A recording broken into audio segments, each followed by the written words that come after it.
right, so as you can see, it's the previous day. So I'm gonna get this installed right now. So like I said, I'm gonna make this a little more tutorial-like. So let me just remove this real quick. Okay. So if you're installing this in a Nissan Sentra, probably whatever this model is, I think it's the same. Mine's a 2007. I just need to grab a Phillips head. So you'll need a pry tool. Okay, so there's a couple screws here and here. So you need to pry up on this. If you don't want to damage it, probably using a plastic one will be better. Just because, like I said, it'll scratch it otherwise. So some things you'll need are a Phillips head, and a Torx head, the T20, I think is the size, and that's how you get this out, which I'll show you. And then if you want to install a backup camera or do video stuff with it, you might need a wire crimp stripper thing and some wire crimps to go with it, just so you can get those installed. Maybe some clippers, depends on, it's up to you really. So the first step is to disconnect the battery, because if you don't do that, then stuff's going to freak out and you're thinking your car is going to be wrong when it's not. I had an issue where the airbag light was on and the service engine soon light were on. So yeah, make sure that you unplug your battery before you start unplugging stuff, otherwise that stuff's going to pop up.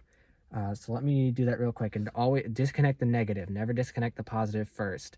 At least on mine, I have a cover over the positive, so the negative is right out, and all you need to do is just unscrew the little nut on it with this is a 10 millimeter, I think,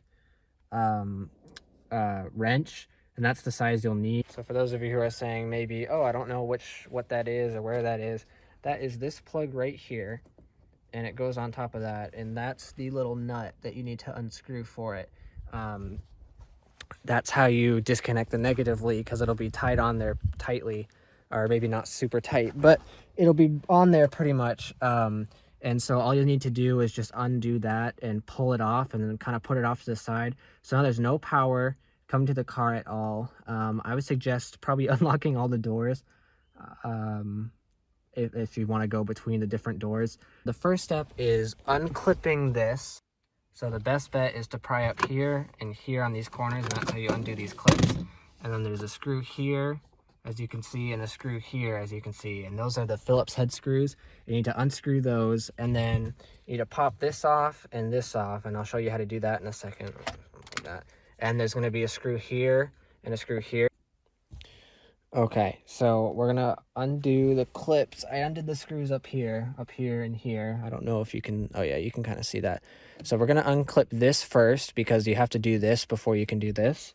So you just kind of go around the edges, and the reason why I suggest using a plastic pry tool is because you'll, if you use a metal one, you'll get like little nicks and stuff in it. So if you don't really care about that, you can go right ahead with like a regular flathead or a small flathead, but I would suggest using a plastic pry tool if you have one, if you don't want like little dings and stuff in it, in the plastic. But it's up to you as to what you want to do.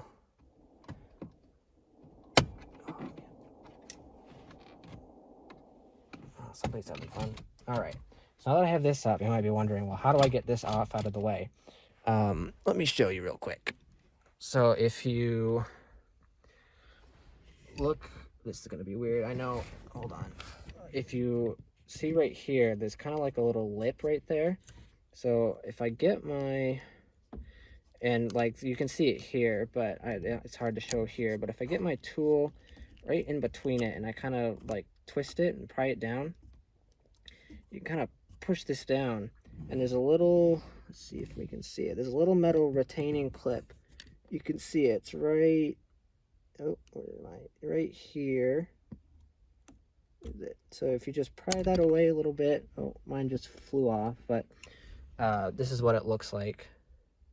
But when you pull that away, you should be able to pull this right off. Now you should be able to pull this up and kind of off. And then there's two plugs here, and they're pretty simple to undo. So you just find where the clip is and you press it in and you undo it, and now it's free. So now we're gonna do this.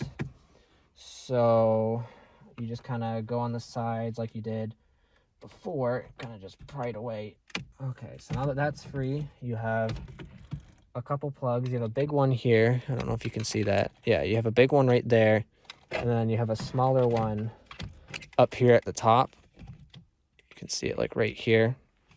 So the one at the top's easy to undo. Just kind of push it in and undo it. The other one, you might have to use your flathead and just kind of push it in and pry it away. And when you open it, you'll see what I mean. Okay, so now the AC unit's free. And then there's a screw here, which you can see. And then there should be a screw there, which I don't have. And now you should be able to pull this out. So you have to lift up on it, and then you can just pull it right out. And then there's all the plugs, so you just have to unplug all of those. All right, so now the whole unit's out. And so you have these torque screws. You need to remove all of those. And those are the T20 I was talking about. So let me just set this to the side. So in case you didn't get instructions with your radio unit, this is the power. This one right here, this bigger one. This is for the radio. If you didn't order a harness that's ready, I did, just because it's easy and it makes it easier. So you'll plug this bit, which I'm going to do now. You plug this one into this gray one, gray to gray, and you just kind of plop it in. There we go. And this one goes into the bigger one. All right, so now that that's in, and then this is what plugs into either the back of your unit or something like it. This is for your radio. This is like the radio receiver. I'm gonna run the microphone before I install the radio into the old unit. And so what mine suggested is to put it right here at the top here. So I did last time, because this is the second time I'm having to install one of these, is to unwrap like the 10 feet of cord they give you. So it's good to have more than it is to have less. Is I ran it, well, let's see, I didn't run the microphone itself, but if you take the end with the jack on it, you can, and if you pop your steering wheel down, there's like, let's see if I can show you well. There's like a little gap here. Let's see if I can show. There's a little gap in there, and you can feed it through, kind of through here, and it can get to over here. So why don't I do that real quick and I'll show you. Okay, so now I have it run. So it's run through that little hole, and you can reach your hand around in here, and you kind of have, you can see your hand when you do it right. So I'm gonna just stick this here because that's where they suggest sticking it. You could do up here, I think, if you wanted to, but you have to remove this pillar, and it's just a lot of work. So it's easier to do this, but you have to make sure you drop your steering wheel when you're installing it. It won't pinch the cord when you have it wherever you like it, if you have it up a little higher, but you have to put it low in order to see it. So let me stick this real quick. All right, so now it's stuck here with the tape and stuff, and yours might have a fuzzy thing, it might not. So I have the cord, the other end of it right here, and it's going to plug into the back of your unit, and you'll know which one it is. It'll most likely be labeled what it is. So now we're going to get to taking out the old unit and stuff from it and putting the new one in. All right, so now we're at the step of taking these screws out. So this is the T20 bit. Let me just double check that. Yeah, this is the T20 bit. So there's 4 or 5, sorry, on this side, and there's 5 on the other side. So I'm going to take those out and then show you what to do next once we get those 10 out really on both sides. All right, so now we have all 10 screws out on both sides. And now you may be wondering, well, what do I do next? Because it looks like it's going to come out, but it's not coming out. Well, there's 4 more screws we need to take out, 4 Phillips head. There's 2 on the top there, and there's 2 on the bottom there. And then there's these little clips that you need to be watchful for on both sides. What's the other one? Yeah, it's right there. So you need to take those 4 out because this is what you will mount your new one to. So let me just take those out and then I'll show you how to mount the new one. So now that those are out, these should just kind of come right off. Yep, there's one, there's the other. All right, and just like that, now you can take out the stuff, and it's out. So now you have everything out, and now you may be wondering, well, what next? Well, next you have to grab your, and if they gave it to you, this frame, you want to get this edge here, like this edge here, into the place. So that's kind of how it frames, and then the radio will sit on this. So you don't want it this way, facing this way, like that. You want this side facing you like this. Sorry, this is really poor cameramanship. I wish I had 2 people, but I don't. So you plop it in like that, and then you take the new radio, so this, and you, oh wow, this is really hard to do one-handed. You plop this in like so. You just kind of set it right on top of that, and then you're gonna put these frames back on it. And if you want to, you can leave the screen in. It's not gonna do anything, but it's up to you if you want to do that. So you kind of just do the reverse order of putting the frames on. It might be hard to figure out what side goes where at first, but you'll figure it out once you done it. And you can mark them if you want to when you take them off, like left and right. I didn't because I can figure out where they're supposed to go, but if you are not like that, then it'd probably be best to just mark them. But it's not really that hard to figure out where they go. You kind of flip it around a bunch and then you find out where the holes line up. So I just got it put in, and then as you can see, there'll be some mounting holes that might line up, and you'll screw either the screws that you had in it before into it, or you'll screw whatever ones came with it. You'll probably be best to do the ones that came with it because those are the right size for it. All right, so I have the 2 holes mounted.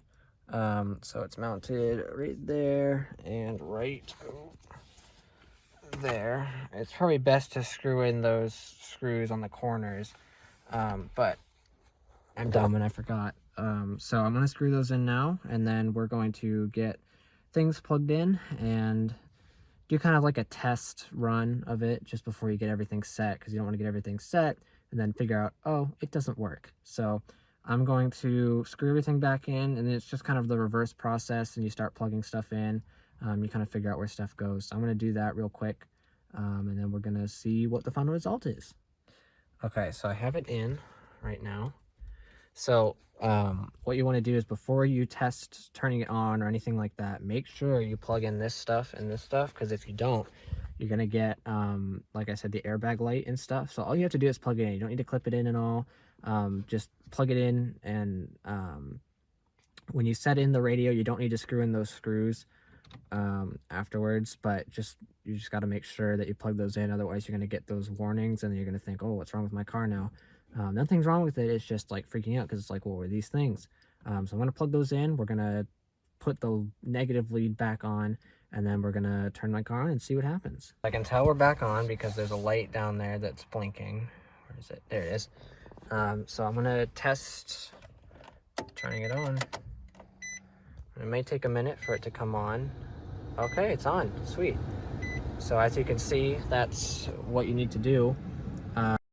I'm gonna set this up real quick. All right, so now that I have everything in, I'm going to reinstall everything. So I'm gonna screw the screw. Well, I'm not gonna do it just yet because I have a reason why. But I'm gonna screw the screws back in, pop this back in, pop that back in, and then I'm gonna test to see what the reverse camera is like. I still need to wire something. So I'm gonna reinstall everything, and so that's basically how you install a car radio. This is a double DIN. It's the same for a single DIM or DIM, I don't remember, but basically it just doesn't take up as much space. It takes up only half. And yeah, so I hope you enjoyed. I know this isn't really a vlog style like I've had it in the past, but I hope you enjoyed. As far for the rest of the day, because this is still my vlog channel, even though this is kind of a tutorial, I'm not really doing much. So I hope you guys enjoyed this little tutorial. I hope it was helpful, and I hope it helped you out. So I will see you next time.